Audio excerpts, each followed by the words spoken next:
Buenos días. Empezamos la jornada del lunes con la clara resaca del asunto Madoff. Hemos tenido todo el fin de semana para ir conociendo noticias sobre la exposición de los diversos bancos, en especial europeos, que son los que más nos importan en las bolsas europeas, a el fraude de la sociedad de Bernard Madoff, que alcanza o podría alcanzar 50.000 millones de dólares.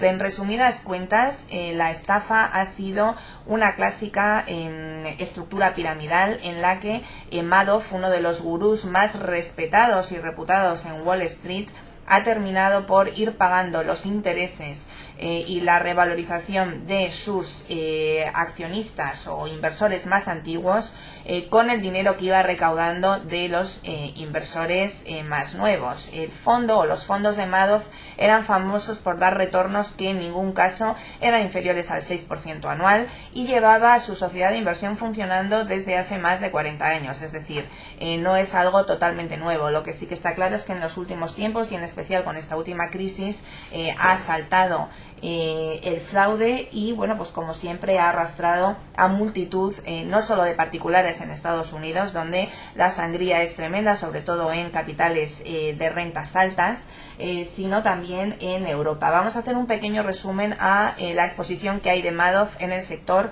en Europa. Para empezar, empezamos por España con el Banco Santander. Ha declarado ya la CNMV que tiene una exposición de 2.300 millones de euros. Vamos a especificar cómo, porque en las cuentas del banco, en la cuenta propia del Banco Santander, solamente hay 14 millones de euros de la división de tesorería, pero por otro lado hay unos 2.000 millones de euros que son de la filial de fondos hedge fund de Santander Optimal.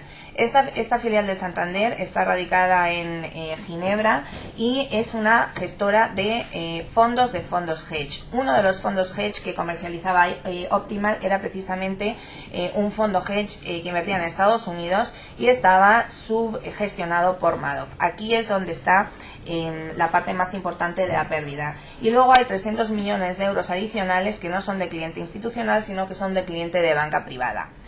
Por lo tanto, esto en cuanto al Banco Santander, que está recortando en torno a un 1,5%, aunque hay que recordar que ya el viernes pasado recortó con mucha fuerza. BNP Paribas parece que tiene unos 350 millones de euros de exposición a Madoff. En este caso es una exposición que podría ser más directa, puesto que está relacionada tanto con actividades de mercado, puesto que hay que recordar que Madoff también es un market maker en el Nasdaq y en el mercado americano, y también por préstamos a hedge que han invertido en Madoff y por lo tanto tienen un agujero patrimonial importante. BBVA, según El País, tiene unos 500 millones de euros de exposición, aunque no hay nada confirmado, por lo tanto hay que tomar esta información pues todavía con la salvedad correspondiente, puesto que el banco no ha confirmado estas cifras. Y otros bancos europeos, en este caso británicos, con exposición importante son Royal Bank of Scotland, que tendría unos 400 millones de libras de exposición a Madoff, y HSBC, que contaría con unos 1.000 millones de dólares.